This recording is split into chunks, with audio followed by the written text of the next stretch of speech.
Hello, friends. Hello. My name is Lane Cowan. I work at the Center for Christian Study, and it is my pleasure and privilege to welcome you tonight. We are so glad you're here, and I want to welcome you and extend our thanks for coming. We welcome those of you here, those in our overflow rooms, those of you who are listening in by live stream now. We're excited for this conversation tonight with Dr. Hutchinson. We thank you for being here as well. I also want to thank all of the partners that came together to make this event happen.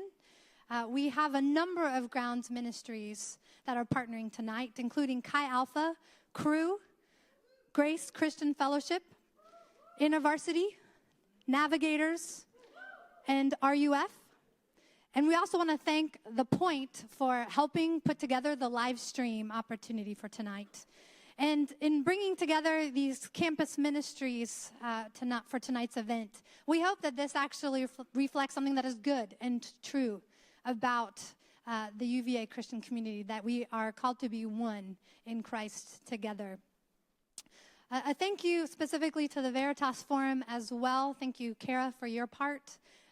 Veritas, for a number of years now, has been about asking the big why questions about life and how that works out for college students. And we're about that too, those ministries here tonight that helped to partner in this event. So we are glad to have Veritas helping us with asking some of those why questions together.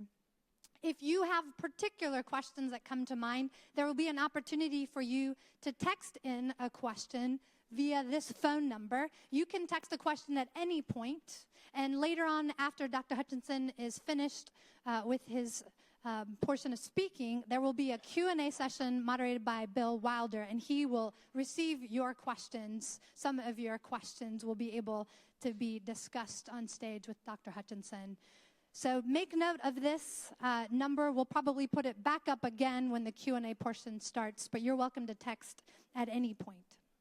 Now, I'd like to introduce Jenna Brown. She is on staff with Crew, and she is going to introduce our speaker for tonight. Thank you, Jenna. Thank you, Lane. It is good to be with you here tonight, and it's good to have this opportunity to wrestle with the difficult questions, particularly tonight, those that revolve around science and faith. I am not a scientist. I hold advanced degrees in theater and music, and I direct a ministry here on grounds and throughout Central Virginia called Crew. And in my spare time, I'm the mother of 3 children. And so the everyday trajectory of my life does not necessarily revolve around the scientific method as I'm singing Hamilton songs to my 4-year-old while preparing a 4th-year small group in the PAF. But I do understand that these questions affect me too. They affect all of us. Because I think implicit in our understanding, there's this, maybe it's never been necessarily articulated within the context of our education, but this idea that in order for something to be true with a capital T, it needs to be proven scientifically. And so this is not necessarily the case for everyone here tonight, but for those of us who self-identify as Christians, whose very faith is expressed as evidence of things not seen, how do we use science as the lens through which we express our faith in a winsome and attractive and appropriate manner to this generation? Well, I'm grateful to let you know that tonight we do have a scientist here who's able to parse out those questions and answer them well. Dr. Ian Hutchinson is professor of nuclear science at the Massachusetts Institute of Technology. He received both a BA and an MA from Cambridge and his PhD from Australian National University, all in physics. He and his team built a fusion reactor at MIT in an endeavor to find new sources of clean energy. In addition to his physics research, Dr. Hutchinson speaks at many events like this one, sharing with people how he thinks about science from the perspective of his Christian faith. He has also written a book related to his work called Monopolizing Knowledge. Dr. Hutchinson, thank you so much for being here with us this evening. Please join me in welcoming him.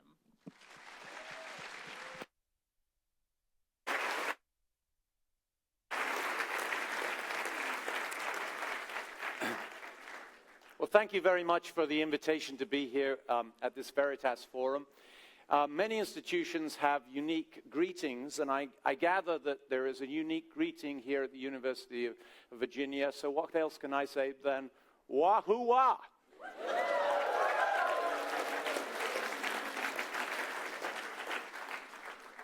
Our technology is slightly limited tonight, so I have someone operating my slides at the back, and so I'm going to go back to the old next slide, please.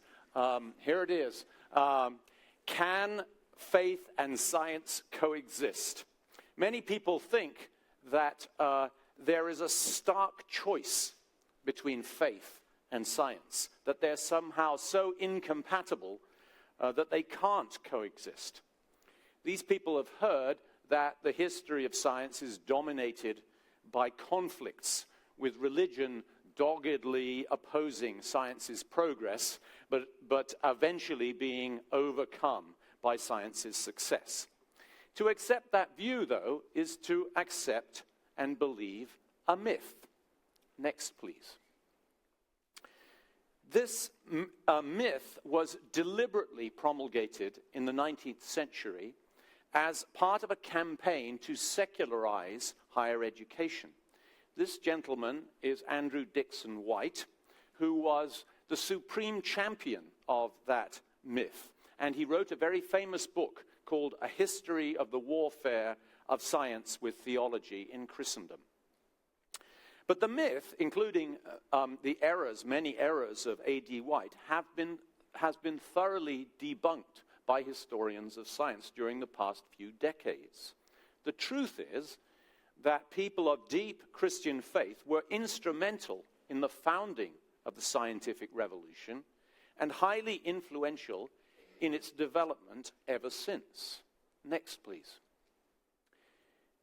I come from MIT. MIT is, if you like, the high temple of science and technology in the US and perhaps in the galaxy. And as befits a temple, it has pseudo-Greek temple architecture, including fluted columns. And at the top of the fluted columns, if we were truly in a Greek temple, there ought to be the bacchanalian friezes of the drunken orgies of the gods.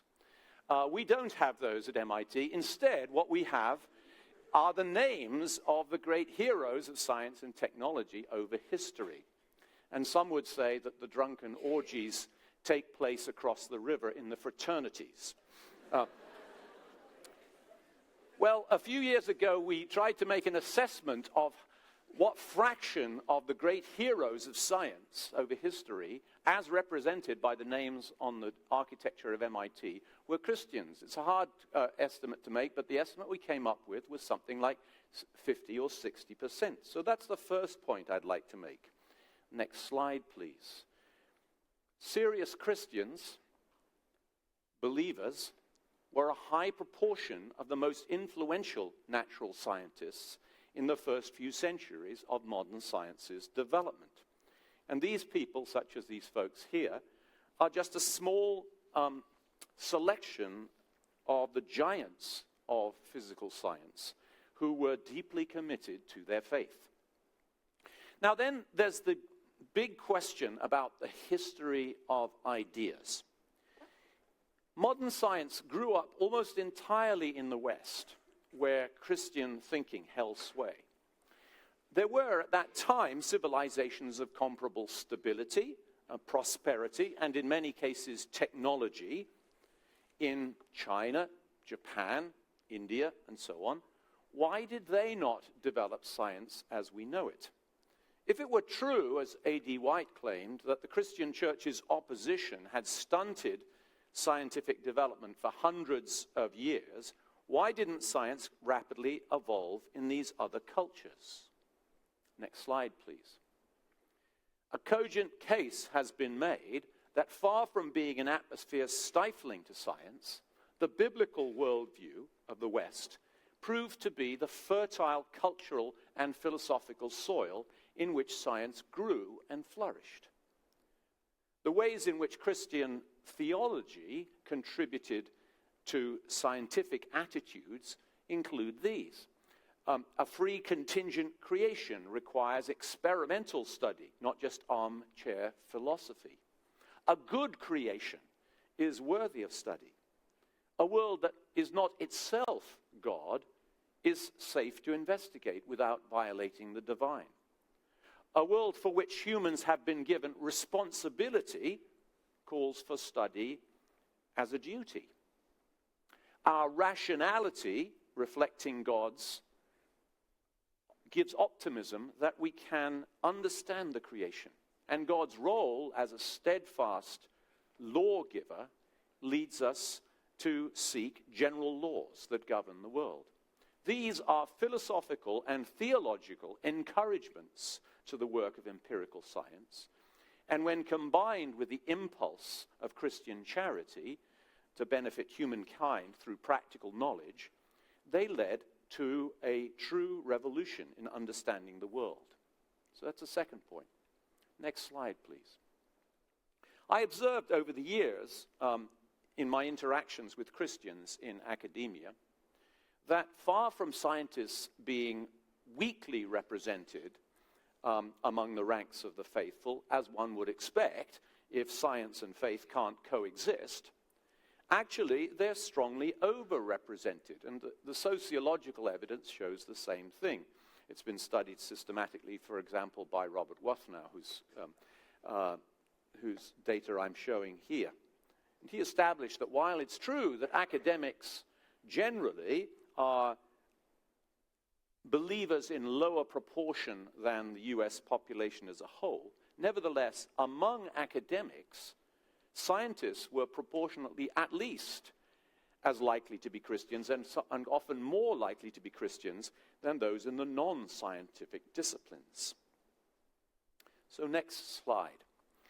So history doesn't support the perceived problem of coexistence between science and faith, nor is it supported by the prevalence of faith among scientists. Christianity grew from a fertile biblical worldview. It was founded by predominantly Christian pioneers, and it still attracts Christians into its ranks today. So where does the perceived problem of coexistence come from? It comes in part, I believe, from a misunderstanding of faith. Next slide, please. The anti-theists of today say that you can either base your beliefs on evidence or you can base them on faith in some authority. And of course, they say that their secular opinions are rational and based on evidence, while religious people are just some kind of irrational faith heads who just believe whatever they like or whatever they're told. But this is nonsense. Christian belief is not without or against evidence. The first Christians had the evidence of their eyes. They had walked the roads of Galilee with Jesus of Nazareth and heard his teaching and seen his healings and watched him crucified, and over 500 of them had seen him resurrected. And that was their evidence. It was sufficiently persuasive to them that they spread out from Jerusalem and in many cases sacrificed their lives in order to tell others what they had experienced. And those who heard them and responded had their own experience of Christ. So the Bible doesn't teach that faith is the opposite of evidence or of rationality. It teaches that faith should be our response in the face of uncertainty or in the very frequent situations where rationality can't give us all the answers. The Bible cites as examples of faith the acts of men and women who trusted God through adversity and challenge and were loyal to what they knew, even though there was much that they didn't know. And down through the centuries, the church has sought and found evidence and intellectual understanding, which inspired it to create universities and centers of learning and scholarship So we need to develop a better understanding of what faith is. Next view graph, please. The word faith has several different meanings. They can be summarized as being of three different types: belief in propositions, confidence or trust in a person or thing, and loyalty to some person or ideal. And in Christianity, all three meanings are important, but actually the emphasis is on the second and third meanings, trust and loyalty. Notice, though, that faith is not inherently religious. It can be perfectly secular. I had faith in the sense of trust in the aeroplane that I flew down on from Boston this morning. I also have faith in the sense of trust in my wife, and I try to act in faith in the sense of loyalty towards her. There is such a thing as blind faith. That's sometimes called believism. It's the kind of thing that when asked, why do you believe it, the only answer that's given is, well, I just believe it, that's all. But Christians aren't called to blind faith. They're called to live out consistently a relationship with God that has evidential support even when there's uncertainty, and what we do know falls short of proof. Next view graph, please.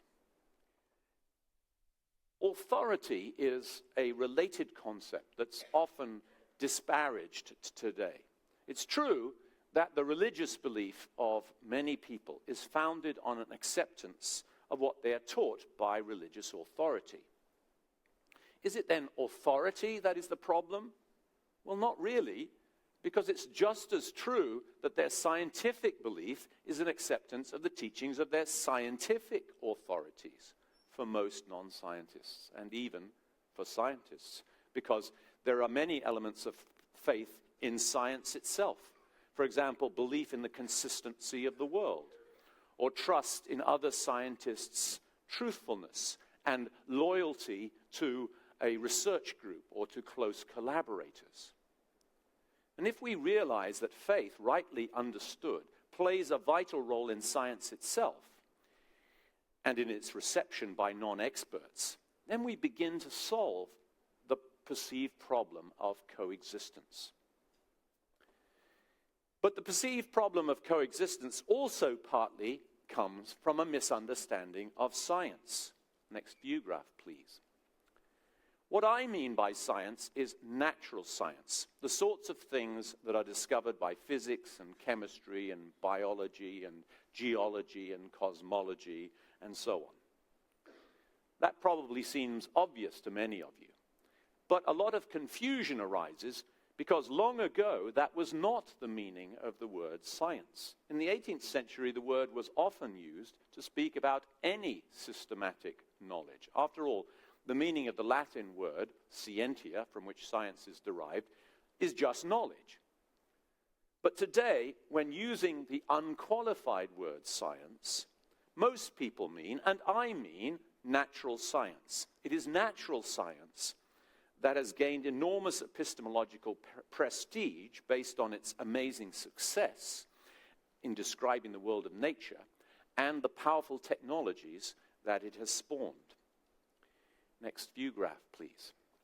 The particular strategies that science relies upon to obtain its knowledge are reproducibility, that different people can get the same results from repeated experiments or observations, and an insistence upon descriptive clarity, so that the results of an experiment, even if perhaps not its interpretation, are expressed in unambiguous ways that all scientists can agree upon and understand. That often means, for example, measurement. Next view graph, please. If you want more details about this, then please read my book, Monopolizing Knowledge. This is the shameless advertising section of the talk. It's an examination of scientism. Scientism is the belief that science is all the real knowledge there is. Scientism has been enormously influential in our society and in the academy for the past couple of hundred years. But scientism is usually implicit rather than explicit. In other words, people don't just get up and declare their allegiance to scientism. More often, they simply presume it implicitly. I've given a couple of examples of more explicit scientism on the view graph, but implicit scientism is rife in the writings of the militant atheists of this century. So, for example, Richard Dawkins, in his book, The God Delusion, writes as follows: "Did Jesus raise Lazarus from the dead? Did he himself come alive again 3 days after being crucified? There is an answer to every such question, whether or not we can discover it in practice, and it is strictly a scientific answer. The methods we should use to settle the matter would be purely and entirely scientific methods." Well, look, the resurrection isn't a scientific claim, it's an historical claim. Next view graph. The way you establish the truth of historical claims, like the resurrection, or, for example, that Julius Caesar was stabbed to death on the steps of the Roman Senate on the Ides of March in 44 BC, is, of course, not by, quote, purely and entirely scientific methods. No. We need to use methods that are appropriate to the claim being made. And the evidence that we seek for historical claims isn't scientific evidence, it's historical evidence. And that'll be predominantly for things like documentary evidence, personal and maybe even eyewitness testimony, perhaps some archaeological evidence, and all gathered together, taking advantage of our general understanding of what makes people tick and of the attitudes and the thinking and the background history of the times in which the events occurred. Now, the reason why scientism is so important in the present context is that the critics of belief in God are fond of saying that religion is irrational because there's no evidence for God. But what they're really saying is that there's no scientific evidence. There's plenty of historical evidence for the claims of Christianity. I'll agree that history and the truth of Christianity cannot be established scientifically. But my position is that science is obviously not all of knowledge. It's not the only route to knowledge, and because scientism is simply a mistake. And the most important clarification in understanding the relationship between science and faith is to recognize that there are many different routes to knowledge, and science is just one of them. If you artificially elevate science into a monopoly of knowledge, then yes, you undermine religion, but you also undermine lots of other non-scientific disciplines like history or philosophy or literature or the law or the arts and so on. Next slide, please. So scientism is the biggest barrier to coexistence. It misleads many to think that the non-scientific disciplines need to be turned into science. It misleads some scientists to overreach and pretend that science has refuted religion. And it misleads Christians into thinking that gaps in scientific knowledge ought to be a cause for satisfaction. These mistakes are what undermine coexistence. Now, the key antidote to scientism, I believe, is to realize that science is not all the knowledge there is, and in particular, that different descriptions of phenomena at different levels can simultaneously be valid. This is commonplace within the natural sciences, but it also needs to be advocated for the levels of description that go beyond science.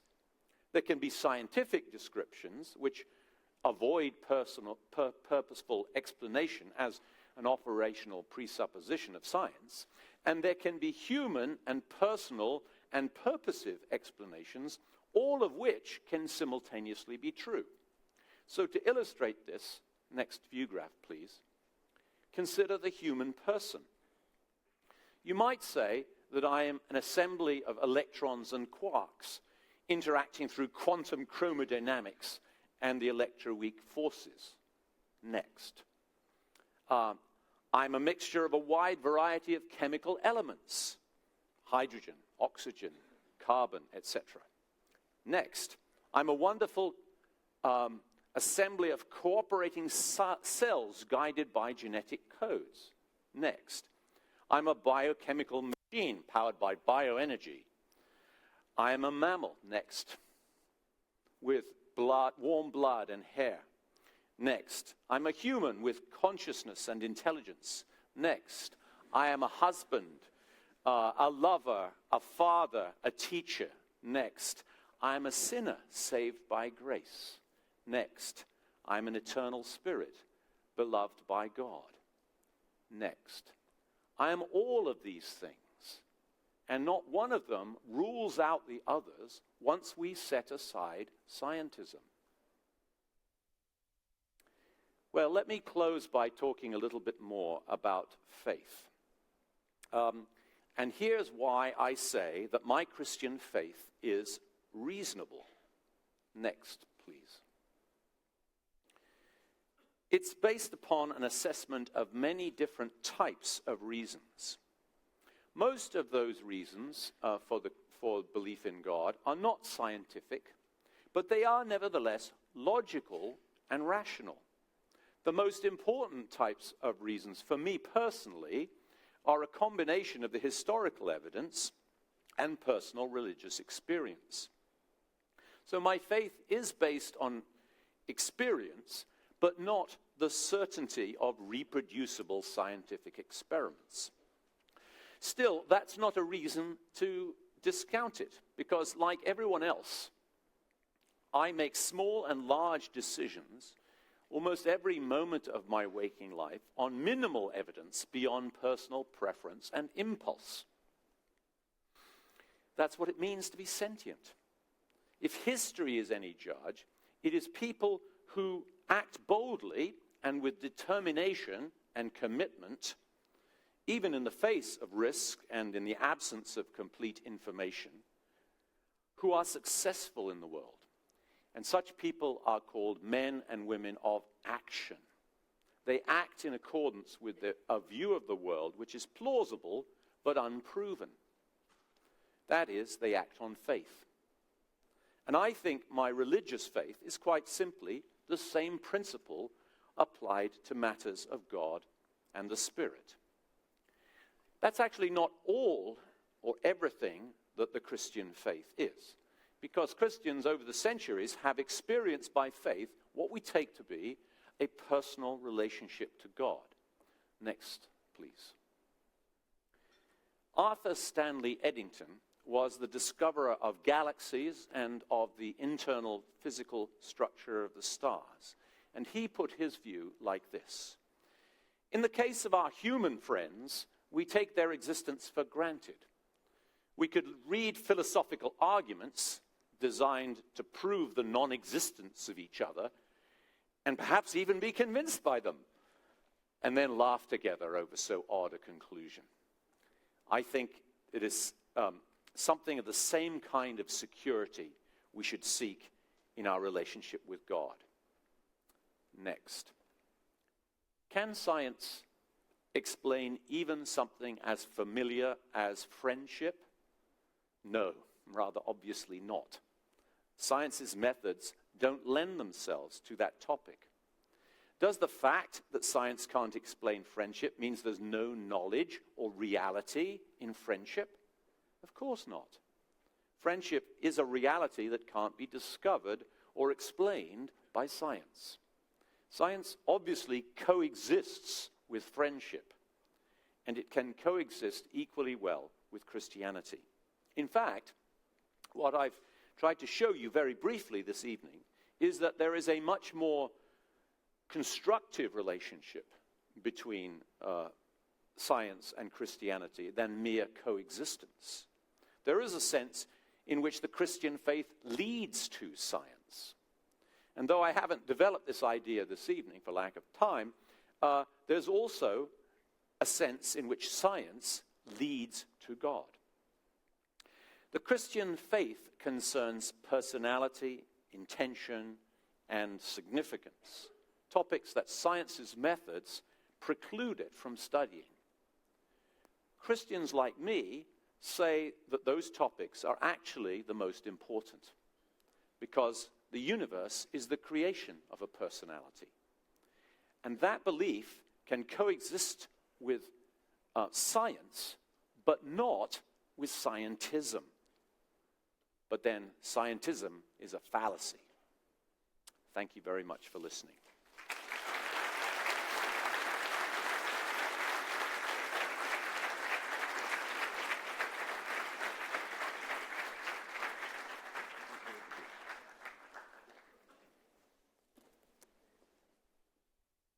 Thank you, Dr. Hutchinson.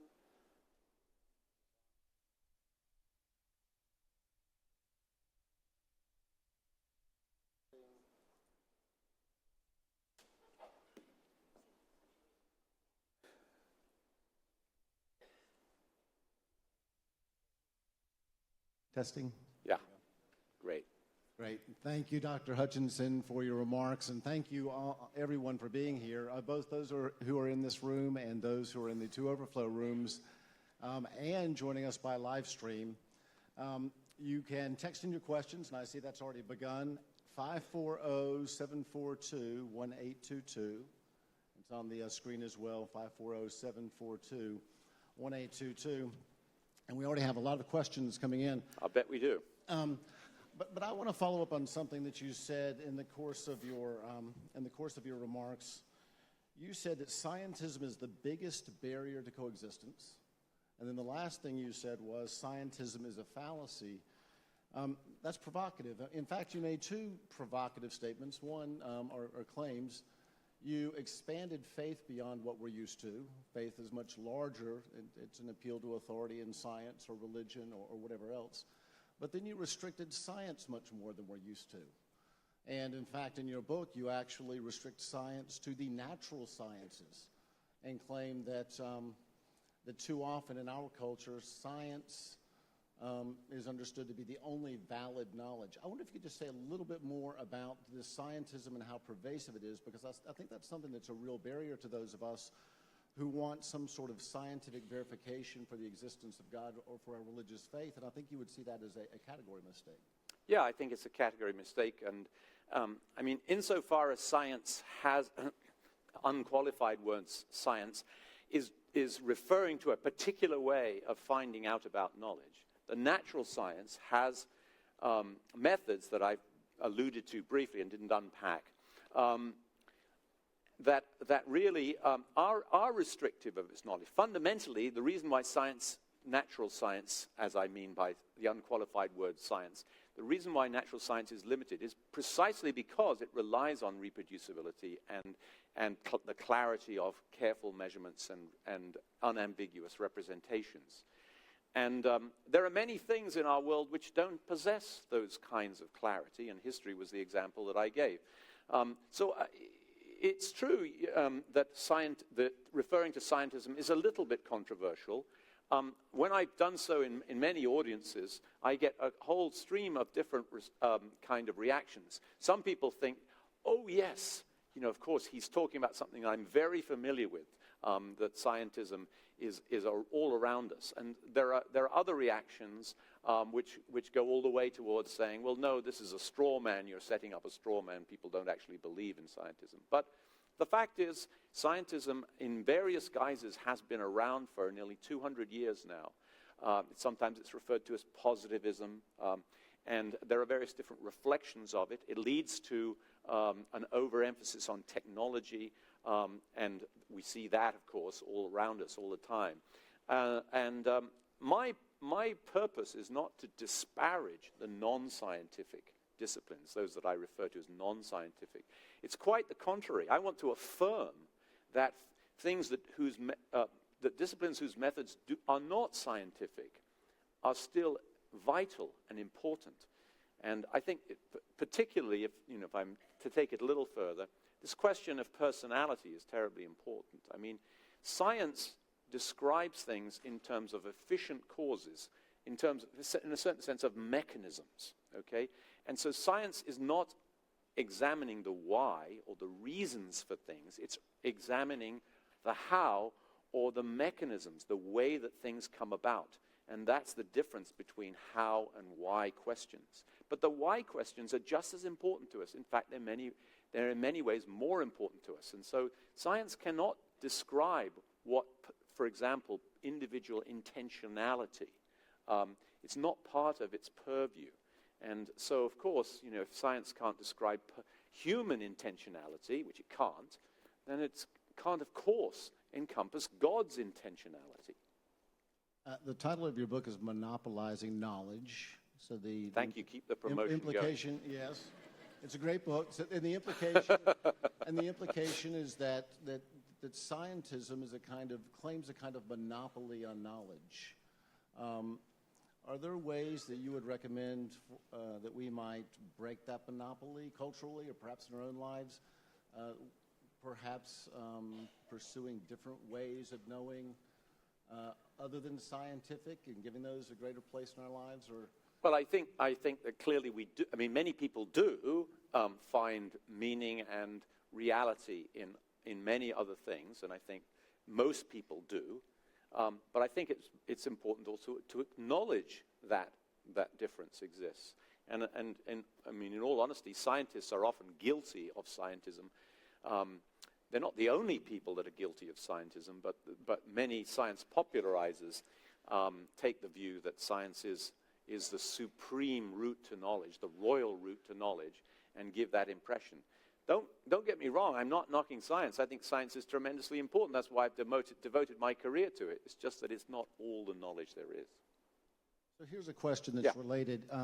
If scientific justification of God is unavailable for reasoning, how do you know that the historical evidence is credible? Well, the historical evidence for any event of history is credible, not on the basis of science.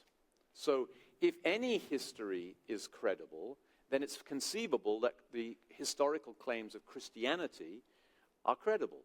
And the way you find out the credibility of historical claims is to examine the history.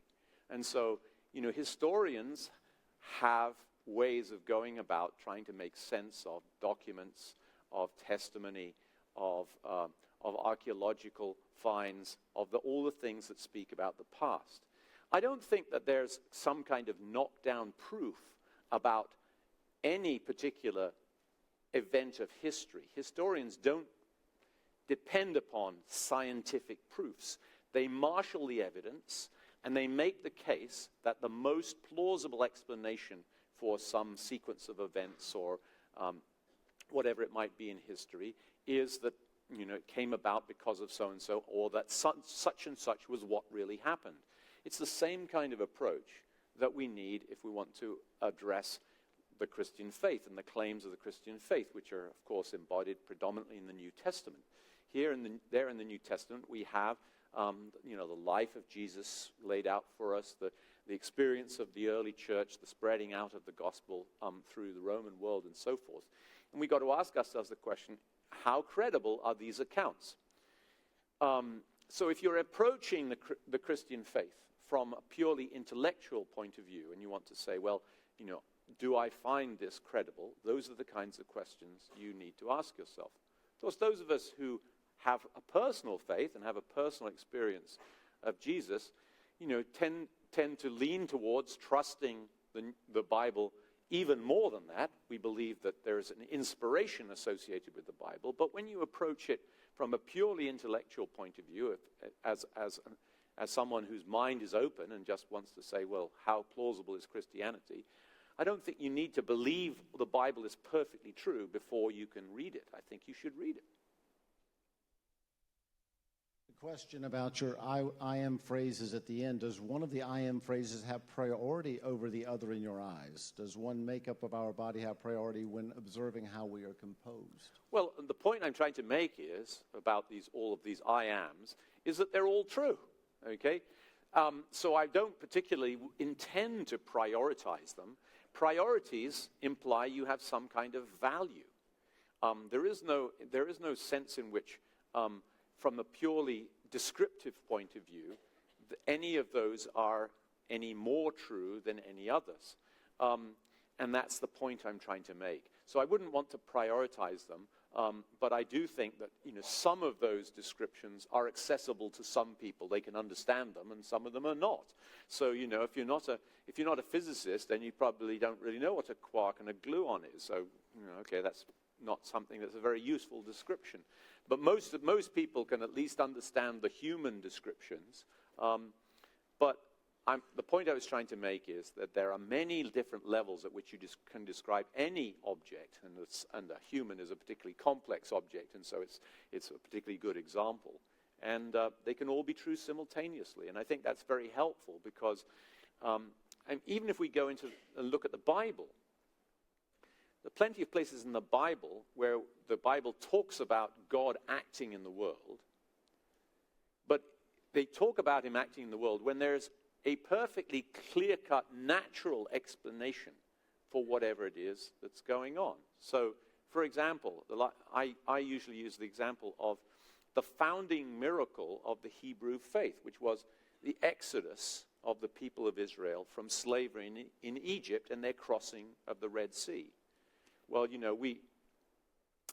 those of us of my age, and probably you too, many of you, have seen the film The Ten Commandments with this wonderful Cecil B. DeMille and a cast of thousands, crossing the Red Sea with the Red Sea parting and so forth. Well, we probably have in our minds that image, but actually that isn't the image that the Bible really gives, because if you read it carefully, what it says is that in the Bible that there was, in a sense, a perfectly natural reason why the Red Sea was parted, and that is that there was a strong east wind that blew all the night. And so there's an example in the Bible where it says God was acting in a miraculous way to save his people, but at the same time, there was, in a certain sense, a natural explanation for how it took place. Of course, the timing was also miraculous. But the point is that just because something has a natural explanation doesn't mean that God didn't do it. And the same can be applied to almost anything else that you want to think about. Here's a question. Churches founded universities before science had advanced this far, back when much was unknown, and many scientists went looking for God, not science. Would they do the same thing now with scientists having discovered as much as they have now? Okay, well, yeah, of course, that's true. The universities were founded predominantly in the early days as Christian study centers, in a certain sense. And many of them were training grounds for priests and for scholars. I don't think that today we could go back to that, okay? And there is a sense in which science has reached the point now where it has its own momentum and it goes ahead regardless of its roots. So I pointed to some of the Christian roots of modern science as we know it. But there is a sense in which, of course, these days, scientists have taken off, and science has taken off in a way that's left behind many of its roots. And so I certainly wouldn't argue that, you have to be a Christian to do science or anything like that. I mean, that's simply not the case anymore. I do think that there are Christian virtues which science depends on, and it depends on them in the way that our society does for its function. Very often depend upon Christian virtues that we often take for granted. These include things like truthfulness and logic and respect and those kinds of things. Science as an institution functions very much on those bases. But I would hate to give the impression that when I'm talking about science, I'm talking about all of the university, because I think the university needs to be far, far broader than just science.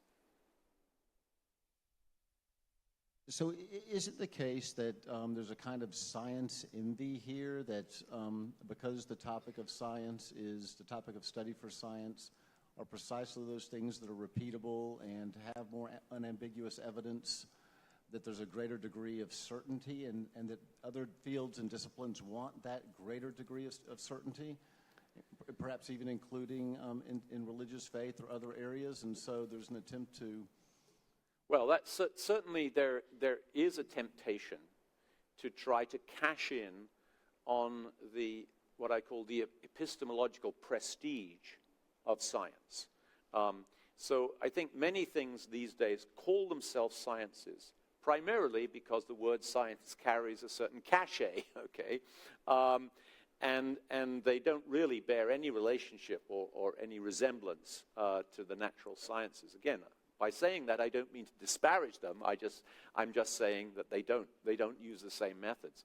But I do think that science has a degree of confidence and certainty about its knowledge that many other disciplines don't. And I don't mean to say that's a criticism of those other disciplines. I think it's a sign that science has decided to tackle those things in which the world is reproducible. And when you depend upon reproducibility, you have the ability to go back and cross-check and make more observations or make more measurements. And this is a marvelous way of eventually ironing out and sorting out the disagreements that exist and coming to conclusions that have great power and great conviction behind them. But not everything is like that. Not everything is susceptible to that. So I sometimes say, and I don't mean to, I'm not just being facetious here, I think there is a sense in which science has chosen the easy questions. They're the questions that can be sorted out on that basis. But there are other very important questions that can't be. So here's a hard question. How should Christians respond to the claim of evolution as the basis of life on earth? If there is evidence for a common ancestor of all living things, isn't claiming creation as the truth contradicting science? Well, it depends what you mean by evolution, and it depends what you mean by creation. So what I mean by evolution is really two important scientific concepts. One is common descent, the idea that species have developed from one another over the long history of the Earth. I mean, the Earth's maybe 4 billion years old, and it's had a long time for things to develop. The other is Darwin's concept that natural selection can bring about, over long periods of time, this development of other species. And so those two concepts, which were, of course, laid forth and argued for very strongly in Darwin's book, The Origin of Species, those are what I mean by evolution. But there is a meaning of evolution, which is a kind of scientific view, which is to say that because the exquisite adaptation of biological species to their environment can be explained as through these mechanisms of common descent and natural selection. Therefore, God could not have had anything to do with it. Well, that's not science. That's a philosophical extrapolation that I don't for a moment accept. It doesn't bother me at all if God chose the way it was going to develop the enormous diversity and complexity of the biosphere to use a mechanism such as natural selection. And I see no difficulty in my Christian faith with accepting that evolution has taken place. We know evolution takes place. I mean, my wife's going into hospital on Wednesday to have knee surgery. And one of the most dangerous things about going into hospitals these days is that you might get an infection, because the infections that you get in hospitals are very often of drug-resistant, antibiotic-resistant bacteria. And the reason is because those bacteria have evolved in the last 10 or 20 years to resistance to the antibiotics that we've developed. So we know that evolution takes place, that species evolve. And the evidence that Darwin had for common descent was not all that strong when he wrote the book. But the evidence for common descent is now far, far stronger. The scientific evidence for common descent is far, far stronger than it was when Darwin wrote his book. And particularly in the area of genomics, which has developed in the last 20 years. The evidence for common descent has become so scientifically overwhelming that no serious scientist really doubts that common descent has taken place. So we have some other related questions. Could you explain why the age of the earth according to the Bible differs from the age of the earth according to the science community? And then also, did God make the universe through the Big Bang? Okay, thanks.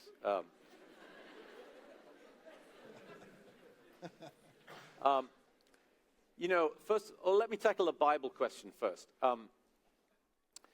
The Bible is a tremendous selection of literature. There are all types of literature in the Bible. There is prophecy, there is history, there are proverbs, there is poetry, there are songs, there are letters, there is biography, and on and on. But the one type of literature that is not in the Bible is scientific literature. There was no such thing as science as we conceive it today when the Bible was written. So it's not surprising there's no scientific literature. And so I think that the first thing one should bring to a sensible reading of the Scriptures is a realization that we should not read the Scriptures as if it were a scientific description. So if you read the first few chapters of Genesis, particularly chapter 1, where we see creation taking place over 6 days and then God resting on the seventh. It seems to me really rather unnatural way of interpreting the Bible to attribute 24-hour periods to those 7 days. If you read Genesis 1 the way I think it was meant to the people for whom it was written, it was much more of a liturgical or even a worshipful celebration of God's creation than it was some kind of scientific description of how he did it. In fact, the most important message of Genesis 1 is not how God created the world, but that he created it. Because the most important thing that the Hebrews needed to know in those days was that their God, Yahweh, was not like all of the tribal deities of the people round about them. That if God is God, then God is the creator of everything. And that was the most important message of Genesis. So I take the message of Genesis 1 to be that God is the creator of everything, the whole shebang. And so that's the way I interpret that chapter, and we could talk about some of the later chapters later if you like. But now the question of the Big Bang.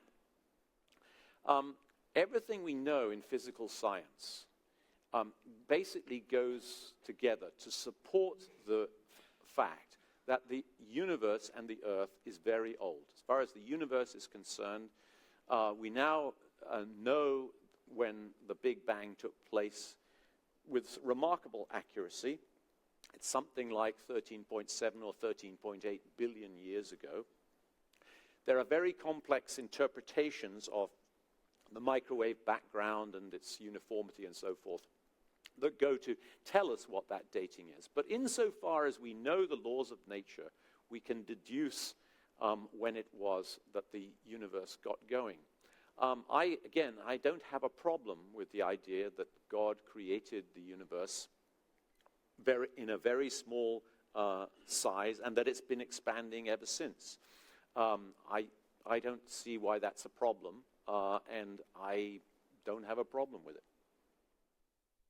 So do you have any thoughts on the following? The distinction between theological faith and secular faith seems to be that one can validate secular faith, perhaps scientific faith here, faith in science, and hold it accountable, but there's no tangible way to hold theological faith accountable.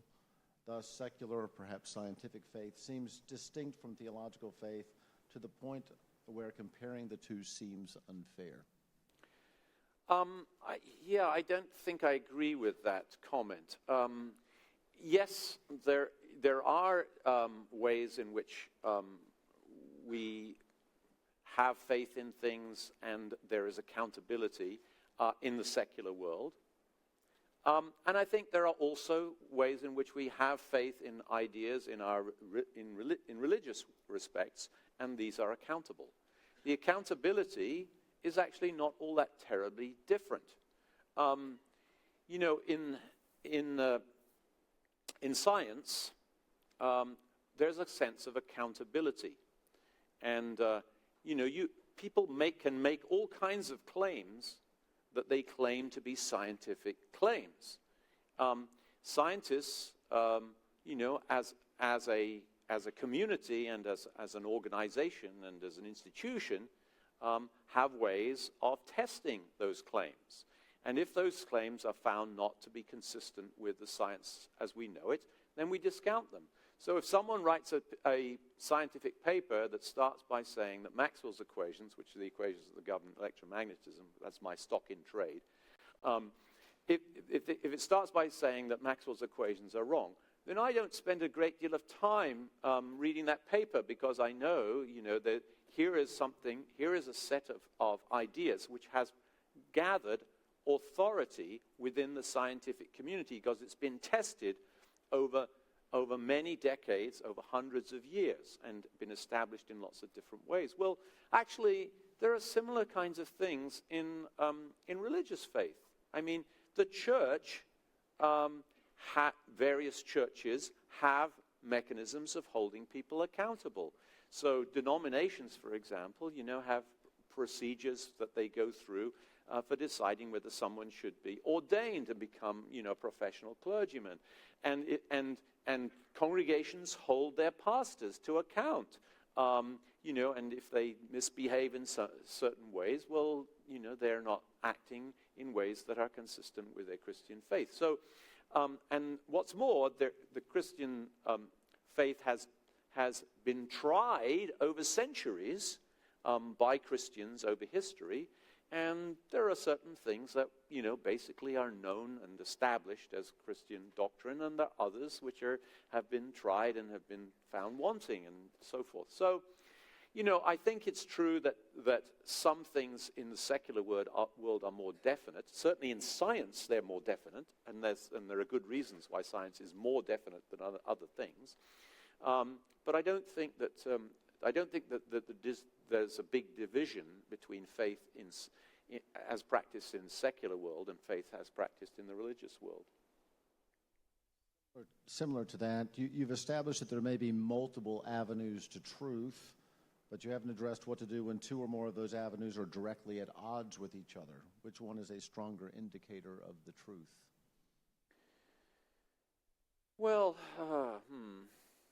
I mean, that's a rather hypothetical question. I mean, how can Maxwell's equations, contradict Bach's B minor mass? I mean, they don't contradict each other. Okay, and so I think that the questioner is putting forward a little bit of a hypothetical that I can't really tackle. There are ways in which, let me simply focus it down on the question of science and Christianity. There are certain beliefs in Christianity that have taken place within Christianity over the centuries that are inconsistent with science as we know it. So here's an example. In 1500, practically all Christians, like everyone else in society, believed that the sun orbits the earth. Okay? Now, essentially, nobody, whether they're Christians or anyone else, believes that the sun orbits the earth. We all know that the earth orbits the sun. At least, I hope most of us know this. Sometimes surveys show that not as many people know this as ought to know it. But okay, I think everyone here at the UVA knows it, right? So that old belief, that old Christian belief, you could call it, okay, but it was actually the belief of everybody in society, is inconsistent with modern science. But actually, well, what's happened in that situation is when those kinds of confrontations take place, apparent contradictions with one another take place, you have to go back to your roots, and you have to ask, is the science right? Or is the interpretation of the Bible right? Okay, or our interpretation of what we see right? And so there's a process of testing and reinterpretation. And I think that is what happens when there are these apparent contradictions or real contradictions. I don't think you can declare from day one, well, it's always going to be this particular discipline or that particular discipline that's going to win. It depends on the question being asked. So why did you choose Christianity? As opposed to what? Opposed to other religions, as opposed to other religions. Well, I became a Christian when I was an undergraduate at Cambridge University. The reason I became a Christian was because I became persuaded that the evidence for the resurrection is actually very strong. That wasn't the only reason. I mean, there were lots of other reasons. There were lots of processes that I had gone through, and there's a personal psychological history which I won't embark upon because it's way too long. But that was fundamentally the reason I became a Christian. So there was a sense in which I became a Christian, before I was a theist. Well, perhaps at the same time I became a theist. So, I mean, there is a sense in which I believe in God because I believe in Jesus. So for me,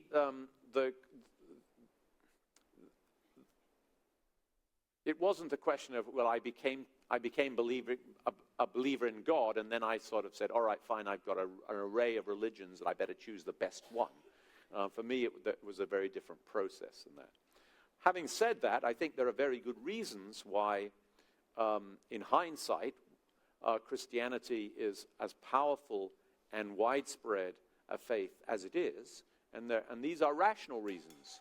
For one thing, Christianity, more than practically any other faith than perhaps Judaism, depends upon history and makes claims about evidence, historical evidence, that supports its teachings. And of course, that evidence and those teachings are focused on the person of Jesus Christ and many of the things surrounding that. So I find Christianity, from a purely rational point of view, very persuasive on that basis. I don't want to be dismissive of other religions, but I think that there is a sense in which there is a uniqueness to the Christian faith in its dependence upon historical evidence. So that question was about other religions. This question is about non-Western science. Okay. Why is there such dismissiveness of non-Western science? The Christian worldview is not the only thing that allows for science to grow. One can see the advancement of anatomy and medicine in China, as well as Middle Eastern and Indian understandings of mathematics, which eventually made their way to Europe before being adopted by the Europeans. Your argument seems very dismissive of other cultures. No, it's not at all dismissive. It's simply recognizing the historical facts. Of course, there were contributions to Christian culture and to Christian learning and scholarship, and eventually to science, that came from other cultures. Islam was very important in preserving Greek science and philosophy as it then was, and this was then eventually translated into Latin and brought into Christianity. I'm not at all dismissive of that.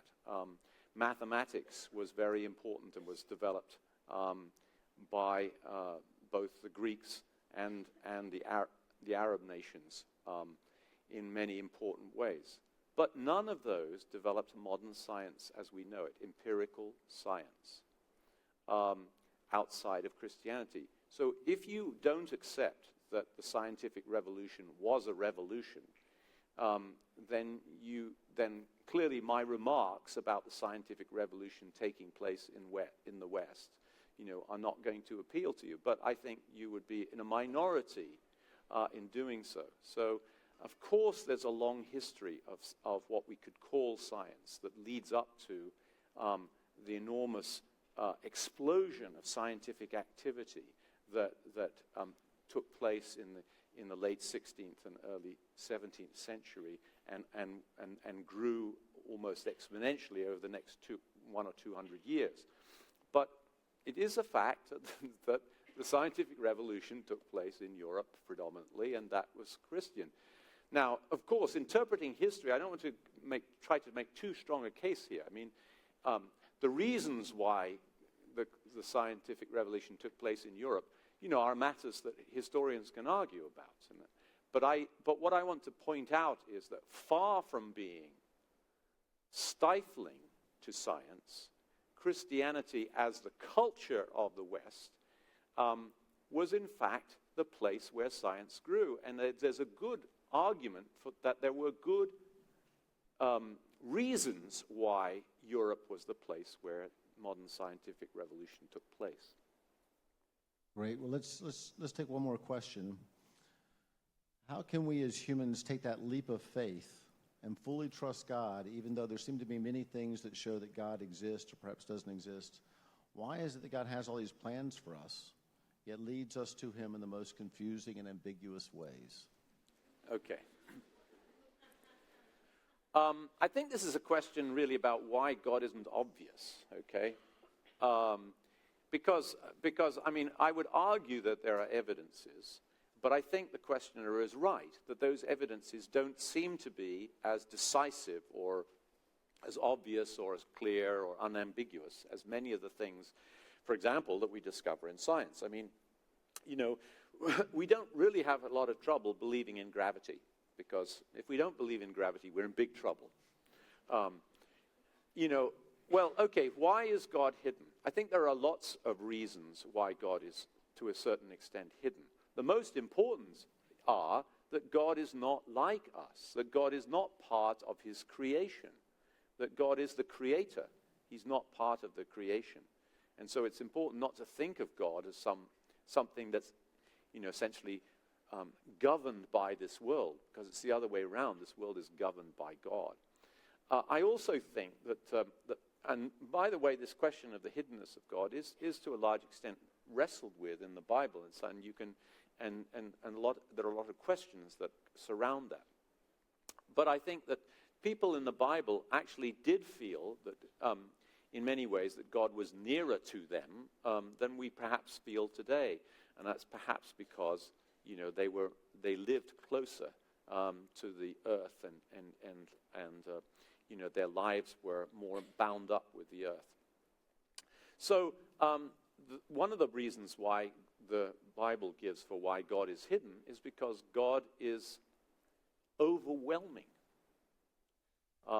So when Moses went up on the mountain, when he came down, his face shone, and the people didn't want to look at him because it was too scary. So a direct, maybe many of us feel like we want to have a direct encounter with God, and that would persuade us. We then have no more doubts. But actually, a direct encounter with God, as the Bible reports it, might be the most devastating of experiences, and it might be something that we would be, the last of us would be happy to have. So holiness might well be an important reason why God seems veiled from us, because the holiness and majesty of God may be something that we creatures are not well equipped to withstand. So it's a very good question, and I'm working on another book which is going to be called Can a Scientist Believe in Miracles? And this question comes up in the book. It's based on a lot of the questions that I've been asked at Veritas forums, and I'm going to develop this question more in that book, or I'm in the process of developing it. So this is our last question for everyone in this setting, but Dr. Hutchinson will be up front taking questions more personally as well. Please do remember to turn in your survey cards as you exit to the ushers, and let's please thank Dr. Hutchinson now together.